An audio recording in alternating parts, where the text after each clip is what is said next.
yung value chain, paikutin yung pera sa cooperative mula sa material sourcing to production to consumption and disposal. So, ibig sabihin, halimbawa, aware ba kayo na ang members sa na meron 25,000, meron 25,600 na co-ops sa Pilipinas. Yung 25,600 na co-ops na yan, 14 million ang members dyan. Napakadami, Luzon, Visayas at Mindanao. Sabi ko, lahat ng 14 million na yan, siguradong kakain ng rice. At bawat isa dyan, ito individual to eh. So magre-represent, malamang sa malamang ang consumption sa rice niyan, sabihin na natin kalahating kaban, okay, kada buwan. O let's say, ang consumption niya ay 1,000 pesos per month. Magkano yan? 14 billion pesos. Ang tanong, saan ka bibili ng bigas? Sa SM, sa Pure Gold, sa Robinson. Sinong yayaman? Si SM, si Pure Gold, si Robinson. Ang tanong, hindi ba kaya ng mga kooperatibang magtanim ng palay? Alam niyo ba sa Mindanao alone, 2,800 ang agricultural co-op. Nakita niyo yung pinlay namin kayo ng video? Yun ay Agricultural Cooperative Summit na ginanap sa Cagayan de Oro City last month. Okay? So ito yung gusto natin. Sabi ko, alam niyo kung anong problema? Lahat naman tayo ay ginagawa itong tinatawag na value chain. Pero itong problema natin sa gitna, yung financial literacy, na hindi nga natin pinanghihinayangan na yung 14 billion na yan ay mapunta sa kamay ng mayayaman. Na yan ay mapunta sa kamay ng SM, ng Robinson, ng Pure Gold. Diba? So kailangan, yan ang maging focus. Kaya yan ang naging focus ng NutriWealth. Tinuturuan natin ang mga Pilipino that you can build wealth the cooperative way by providing total financial solution. That's why ang focus natin ay hindi magbenta, hindi mag-recruit. Ang focus natin ay magturo. Kaya kapag nagiging member kayo sa kooperatiba, dapat maintindihan ninyo ang role ninyo. Hindi kayo basta member. Pag kayo ay sinabing proud kamay-ari, kayo ay mga financial coach. Kayo ay mga financial mentor. Every Sunday na lang, ilang OFW ang nasa Central? Ilan ang mga nasa mga part na Pilipino? Anong ginagawa? Pinagchichismisan lang naman, di ba? Si Angel Locsin, di ba? Pinagchichismisan, si Ann Curtis. Si Dilima na pala ngayon pinagchichismisan, ano? So si Dilima talaga pinagchichismisan nyo dito. Instead na sana, ma-focus natin sila sa kanilang future. At ang pag-usapan natin habang tayo ay nasa circle is, paano ka mag-for good? Pagtulong-tulungan natin mag-for good tayo. Pag alam niyo po itong mga OFW sa Hong Kong ay magiging isang malaking puwersa na pagsasama-samahin yung resources ninyo, pwede namin kayo isa-isahin na hilahin pabalik sa Pilipinas at mag-for good na kayo. Yan talaga ang programa na isinusulong natin sa NutriWealth. Kaya dapat maintindihan ninyo, the moment nagbigay kayo ng membership sa co-op, you are a financial consultant, financial mentor, financial coach, financial planner. So ano gusto mong title? Ibig sabihin, accountability mo ang mga tao sa paligid mo at kailangan may magturo sa kanila kung paano sila magiging financially successful. So yan ang mission natin. That's why gusto natin ma-experience yung totoong breakthrough. Alam niyo kung ano ibig sabihin ng breakthrough? Ang ibig sabihin ng breakthrough ay minsan sa buhay mo ay maka-experience ka naman ng tinatawag na unusual.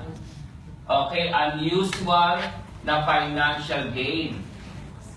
Kaya nga kayo lahat sumasali sa mga multi-level eh. Kasi sa totoo lang, sa mga network marketing, pinangakuan kayo na pwede kayo yumaman sa maikling panahon. Pag ipinakita na sa inyo yung mga cheque, hindi na kayo makatulog. Para kayo hini-hypnotize. Kasi sasabihin niya, ako kumita ng 40,000 in 2 weeks. So ito, hindi ka na makatulog, di ba? Tapos sasabihin sa'yo, ikaw, kikitain mo ba yan? Although maganda sana yun, pero dapat yun magawa yun sa tamang paraan. At yun ang gusto natin mangyari, magkaroon ng tinatawag na breakthrough. Pero alam niyo po ba, ang financial breakthrough ay magsisimula muna sa savings. At ang savings, hindi yan na-measure sa amount. Ang savings, na-measure yan sa consistency. Sabihin nyo nga po, consistency. Consistency. Tuloy. Kahit pa 100 pesos, ang pinag-uusapan ay hindi amount, ang pinag-uusapan ay consistency. Tuloy-tuloy ka ba nagsisave? Magmula mo na nagtrabaho ka dito, dire-diretso ang pagsisave mo. Yun ang gusto natin ma-transfer kasi sigurado yung savings na yung mag-grow yan at yan ay magiging inheritance mo sa susunod na generation. Para naman yung susunod mong henerasyon, yung anak mo, yung apo mo, ay hindi na sila magtatrabaho abroad. Okay? So that's the reason behind na very serious tayo sa ating tinatawag na financial literacy program. Okay? Lahat ng members natin, pinapagraduate natin dito sa 4 na series.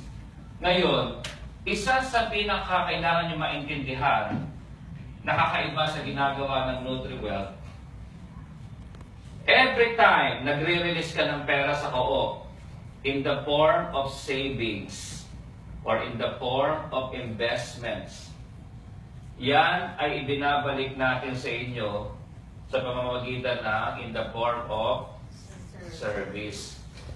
Bakit?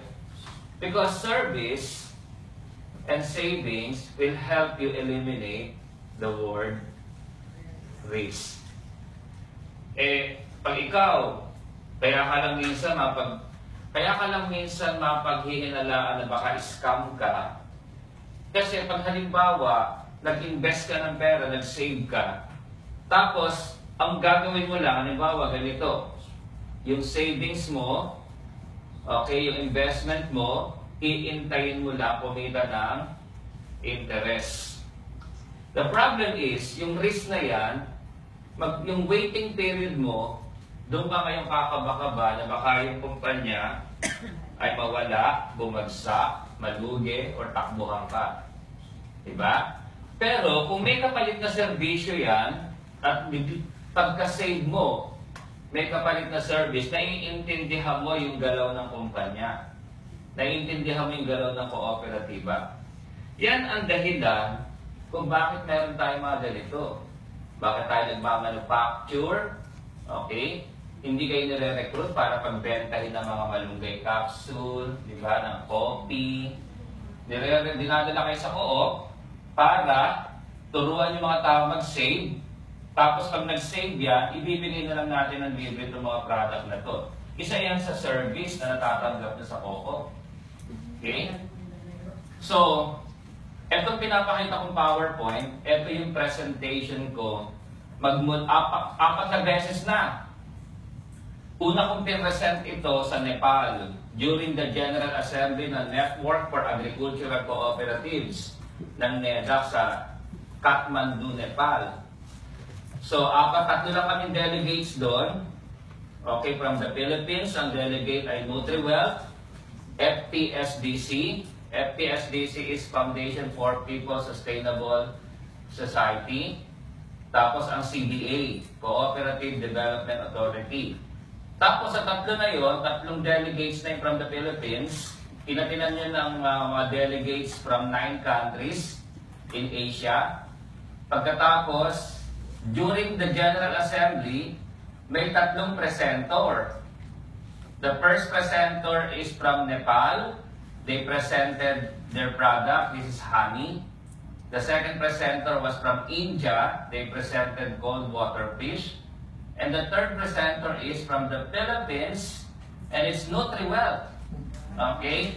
And we presented, ito present natin, herbal food supplements. So, nung nag-present ako, doon ako na-recognize ni Chairman Orlando Rabanera. Doon niya nakita yung ginagawa ng NutriWell. Kaya after Nepal, ang next invitation ko is to present our projects sa Cagayan de Oro Agricultural Cooperative Summit. After the Cagayan de Oro, ang third presentation ko, I was invited to present in Malacanang in front of Secretary Basco. Ang fourth presentation, yan ay nangyari last Wednesday o last Thursday. So yung next presentation na last Thursday. Ito naman yung Luzon-wide Convergence of Cooperatives. Kung nakita nyo sa Facebook, ang kasabayan natin nag-present is Senator Big Subiri. Because siya naman ang chairman ng Committee on Cooperatives in the Philippines. Okay? At nandun din si Governor Mandanas at si Congressman Heron. So isipin nyo, we presented this to the Cooperative Regional Director of Region 1, 2, 3, 4, and 5, and NCR. So nakikita nyo how, yung mismong presentation ko is in the Facebook.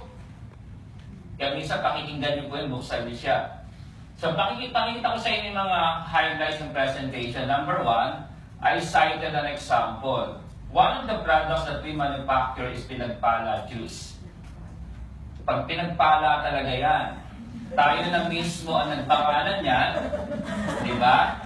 At yung raw materials na ginamit dyan, yung calabash, yan calabash fruits, ay discovery natin yan sa Mindanao 6 years ago.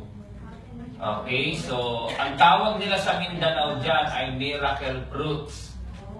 Nung nagpunta kami sa lugar ni Cecil sa Agusan, doon sa tapat ng nagpe-present kami doon sa, hindi pinesenta ka na, parang barangay hall yun eh. Across, nakakita kami may tanim sa Agusan. Tapos yung dinala rin kami nung ni Mr. Ano pangalan mo? Si Mr. Nick. Dinala kami sa kanyang farm at ang dahil pala niyang tanim na ganyan. Pero yan, specifically na-discover namin yan sa North Cotabato, sa Mlam. Okay? At in the last 6 years, napakarami nating cancer survivor dyan. Ganun ka-powerful yan. At ang dami natin diyang myoma for operation hindi natuloy. At ang dami natin dyan, lalo kababaihan, dysmenorrhea.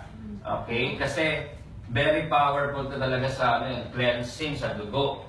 Okay?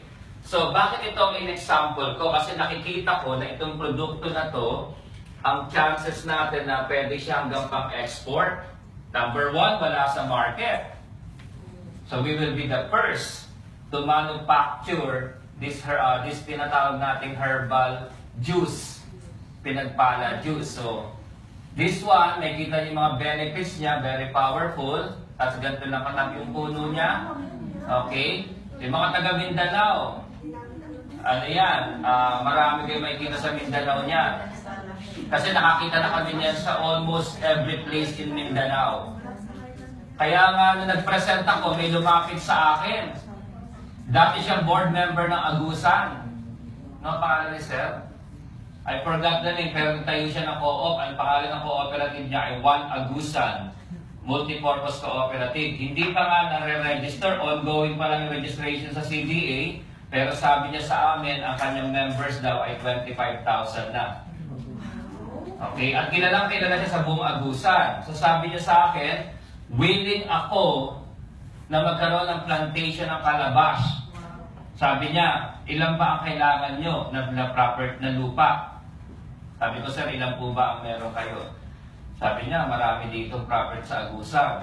Pero meron ako naka-ready. Yung ready na, sabi ko, ilan po? 1,000 hectares. Sabi ko, dami. Tapos sabi niya, kikita ba ako dyan? Pag nagtanim ako, magsasign tayo ng MOA, contract farming, Magtatanim kami kasi naabot yan ng 3 to 5 years bago mamunga. Okay? So pag namunga, pag harvest, bibili ng co-op. Sabi niya, kikita ba ako sa 1,000 hectares? Sabi ko, sir, maliit lang, mga 800 million pesos per year. Sabi niya, nasa na MOA mo? Ay, diba, labas sa MOA. Diba? So, ang dami nag-o-offer na meron tayo isa pa naging partner sa Mindanao from Sarangani, offering us another 7 hectares. Then we have the Agrarian Reform, Agrarian Cooperative in Bukidnon. They offer us another 10 hectares. Then we have another 7 hectares in Compostela Valley. So we will conquer Mindanao. Since nakikita nyo, change is really coming, diba? So, kailangan sabayan natin kasi yung alam niyo po kasi, kaya maraming controversy sa President, hindi nila matanggap na tinalo sila ng Mindanao, di ba? Kasi first time yan nagkaroon ng President from Mindanao. Tapos, tipong mga, alam niyo naman, nakita niyo naman yung mga cabinet ni Digong, di ba? Puro Mindanao. Tapos alam din naman natin ang mga NPA before yung mga yan. Yes, Secretary Vasco is dating NPA. Diba? Even President Duterte is former NPA. Mga NPA yan. Kaya nakikita nyo, radical yan magsalita talaga. Kaya may pagpe-pray nyo talaga dahil hindi natin maiwasan na marami nagpaplano talaga dyan na hindi maganda. So ito ay kung makita nyo kung bakit siya highly in medicinal value, dahil kompleto-kompleto ang kanyang vitamins and minerals na content, yung nutritional content ng kalabas na yan. Ito yung bunga niya sa ilalim mo. Para siyang yung kapit niya dun sa sama niya, parang guyabano, ay hindi, langka. Diba? Then, halimbawa ako ay magtatanim ng 500 na puno. Yung 500 na puno na yan will represent 1 hectare of calabas plantation. Ulitin ko, sa 1 hektarya ng lupa, ako'y makakapagtanim ng 500 puno. Yan 500 puno yan na yan ay mag-harvest ng total of 10,000 na calabas kada taon. At yung 10,000 na calabas fruits na yan ay makakapag-manufacture ng 80,000 bottle of calabas juice. Okay? At yung 1 hectare na yan ay magbibigay agad sa atin ng gross revenue of 76 million pesos. Okay? So kung 50 hectares, 3.8 billion. Eh ang ino-offer nga sa atin, 1,000 hectare. Gaano kadami ang 1,000 hectare? Grabe. Kaya baka hindi kaya ng calculator, ano? Nakakalula talaga. Kasi, kung halimbawa, for every hectare is 76 million pesos, 76 times 1,000, that is, ilan yun? Hindi magkaya, nag-error. 76 million times 1,000. That is 76 billion. Ay, hindi. 76 7 points. Ano ba ito? Hindi ko alam. Hindi mo base. Ulit. 76 million. Yeah, 76 million times 1,000. Siyam na zero. Ayaw basa dito. Billion. Trillion. Napakalaki ng 76 trillion. Kaya pala hirap basahin. O, diba? O, malaki yan. Pinagpala juice o kalabas. Lalo na ito pinakita ko. Malunggay lang. Ang malunggay naman kasi ay tumutubo kahit saan at yan ay 1 buwan lang mag-harvest ka na.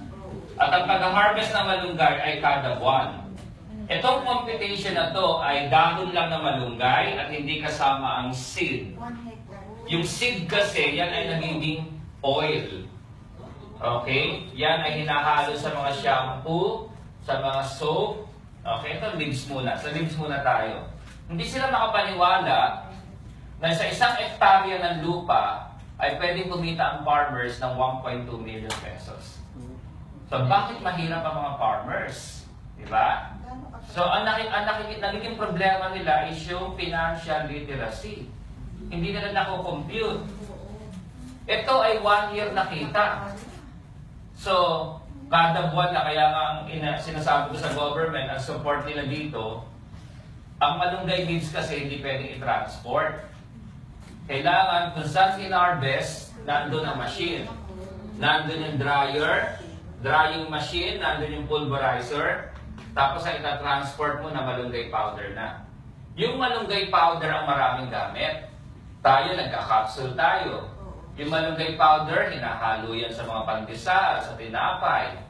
Hinahalo yan sa maraming ingredients na nagagawa. So, kung susuplayan ko etong 14 million at maipapaintindi ko sa lahat ng cooperative na instead na Enerbon, instead na Stress Tab, ang multivitamins mo ay malunggay ang mas powerful.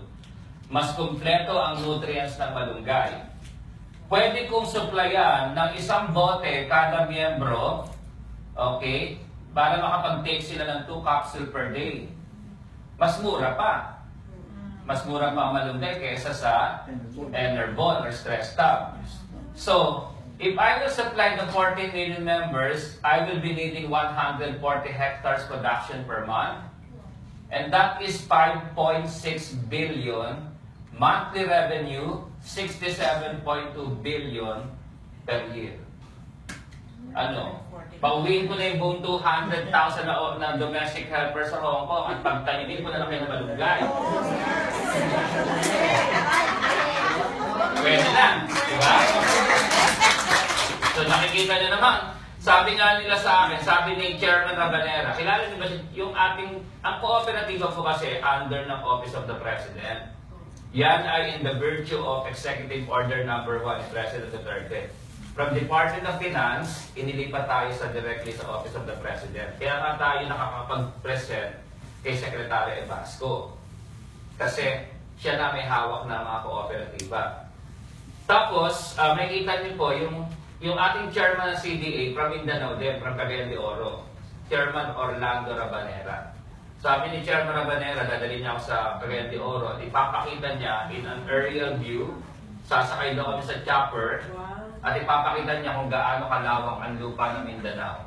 Hindi bababa sa 200,000 hectares ang hindi pa na-utilize na lupa sa Mindanao. In fact, may bago tayong member sa kooperatiba sa Mindanao from Marawi City, MNLF. Totoo yun. Moro National Liberation Front. Nagulat kami nung sinabi nila na sila ay may 37 cooperatives in Mindanao. Yung chairman nila is Commander Bashir from Marawi City. Okay? At very interested sila sa NutriWell. So ito yung sinasabi naman natin, meron tayong ilo-launch next month na holistic rehabilitation program for the drug victims.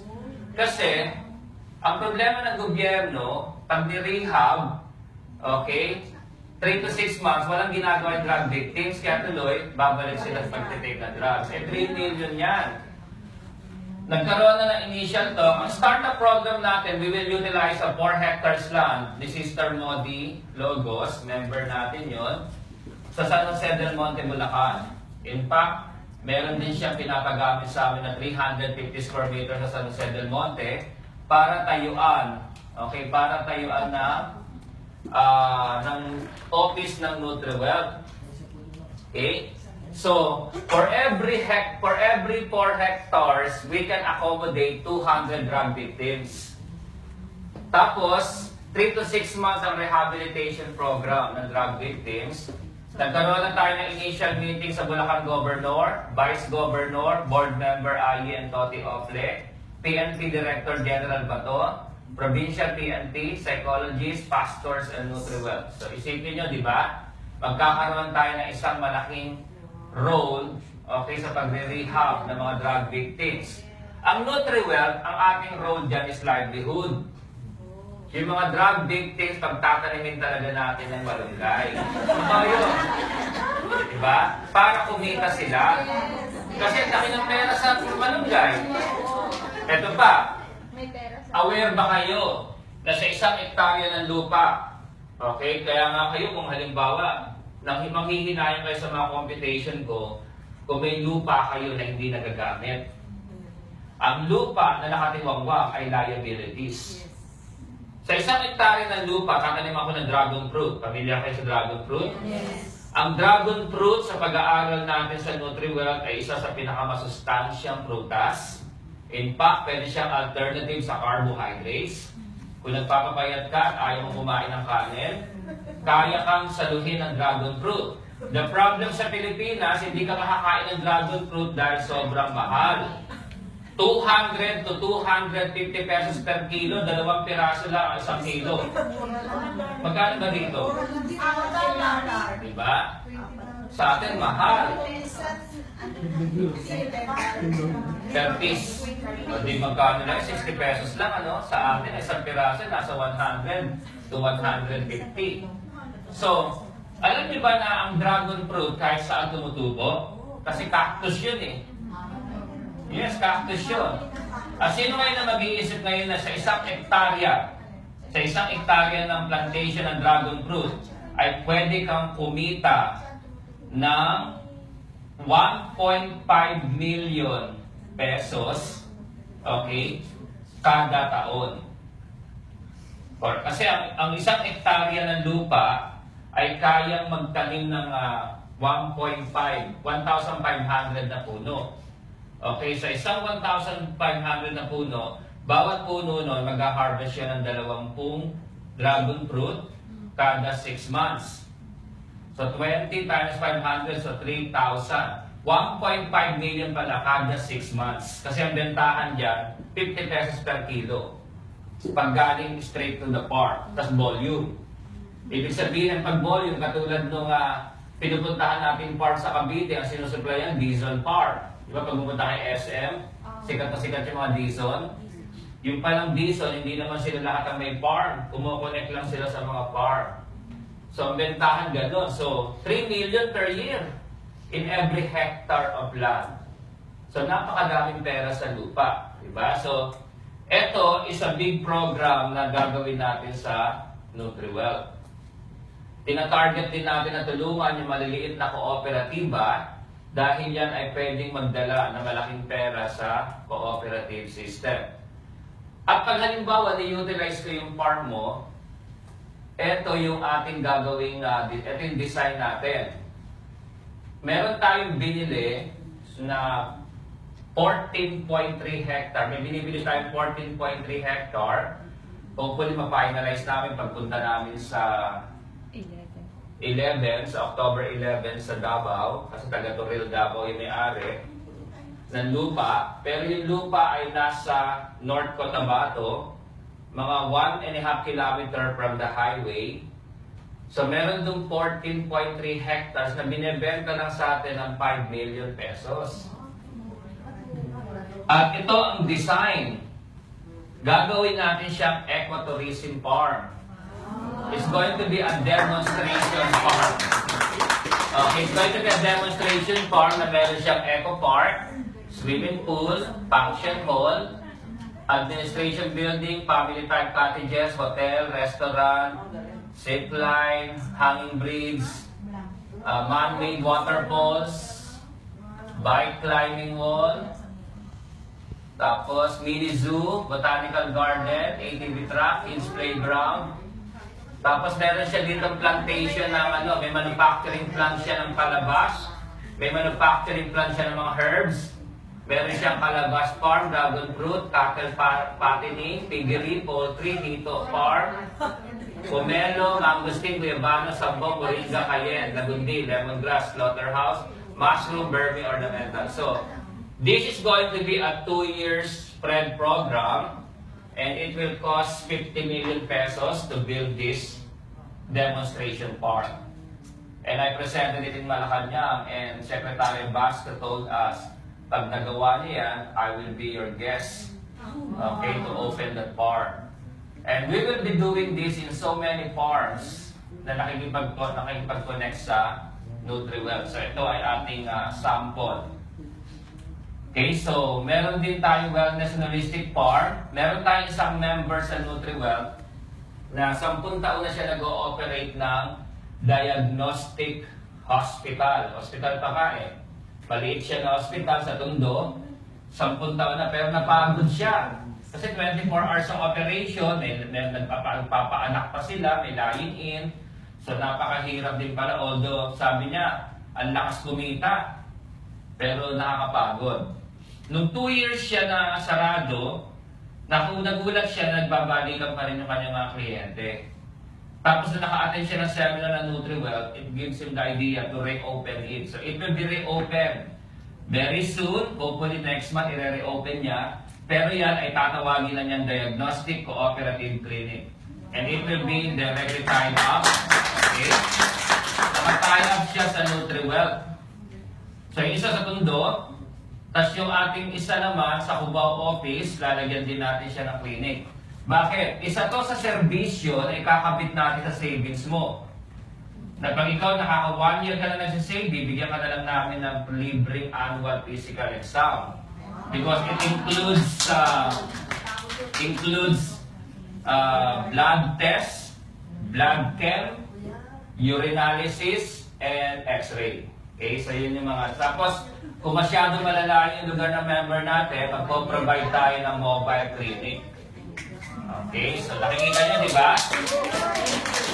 So, ewan ko na lang kung hindi nyo pa ma-recruit ang mga tao dito, mga kakilala ninyo. Kasi, yun ang ating strength. Hindi na nga dapat kino-question pa yung savings na ipapasok na sa NutriWell.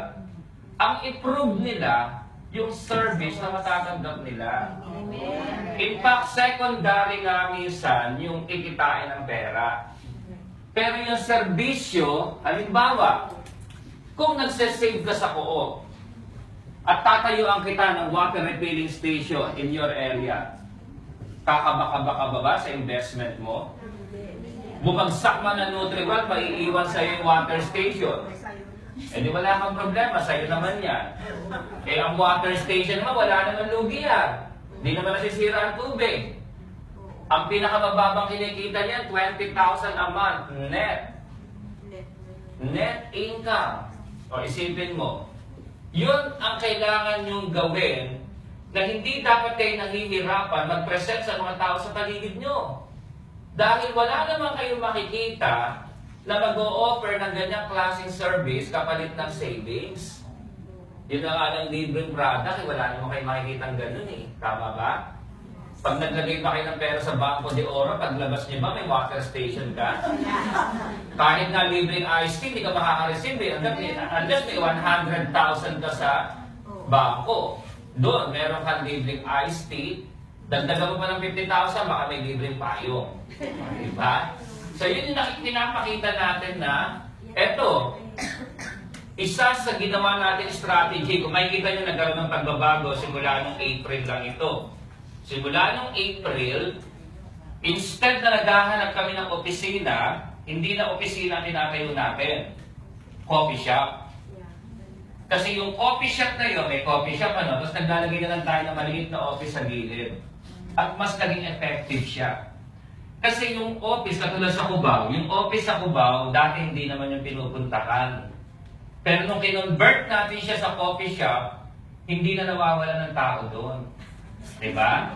So mula April hanggang September, nakapagtayo tayo ng coffee shop sa Cubao, 2 sa Batangas, Pampanga. So 4 agad yun sa loob lamang ng 4 na buwan. So almost 1 every month.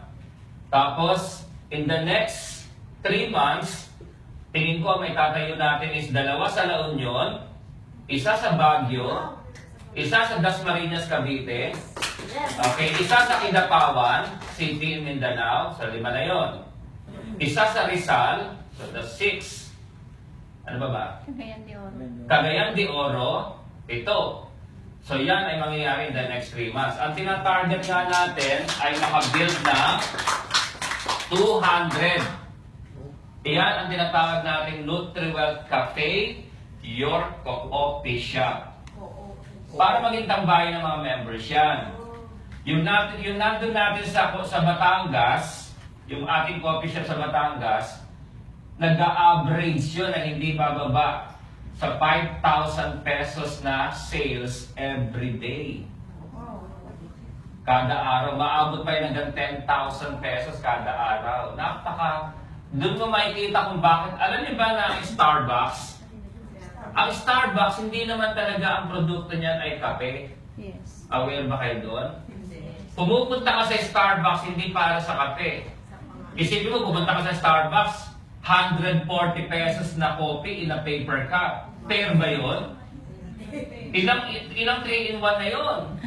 Ilang Nutriwell na kape na yun? Magkalasa lang. Pero pupunta ka pa rin sa Starbucks sa 140 pesos na kape sa paper cup kasi ang pinupunta mo sa Starbucks hindi kape. Yung third place. Ulitin ko, yung third place. Naghahanap ka ng place of relaxation.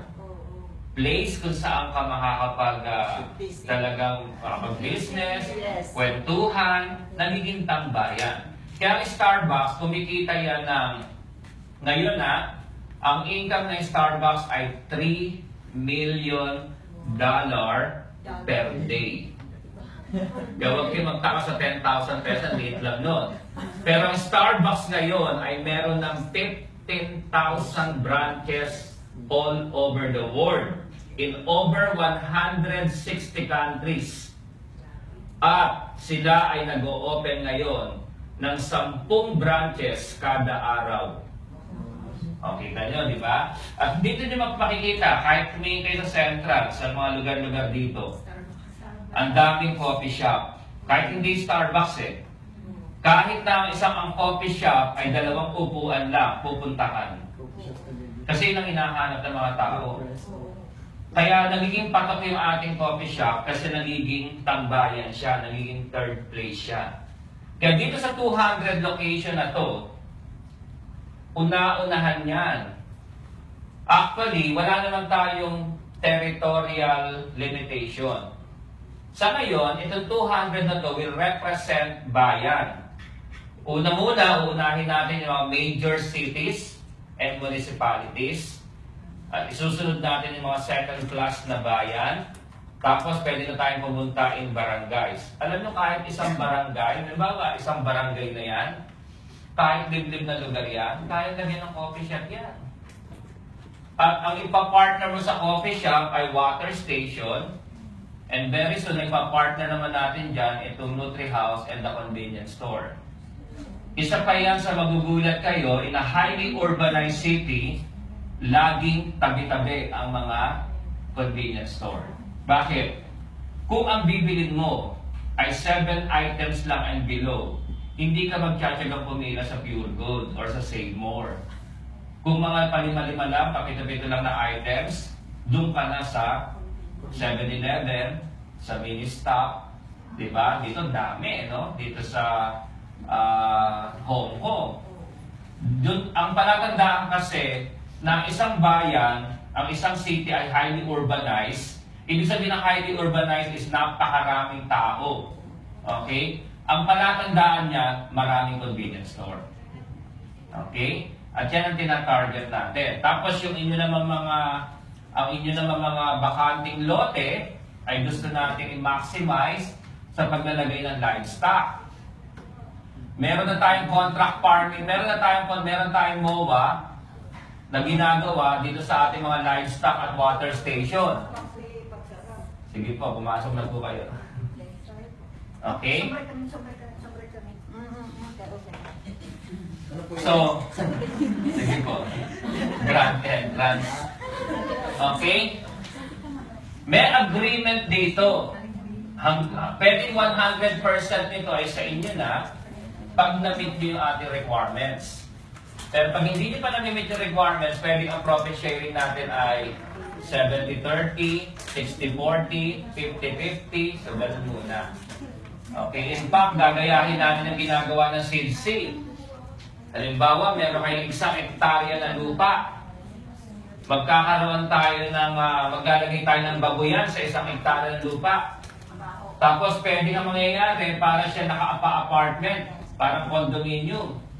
Pwede kang magrenta ng isang space. Okay, kami magtatayo lahat, kami sa amin lahat yung mga materials, baboy, lahat, pati mga feeds. Tapos magre-renta ka ng isang space.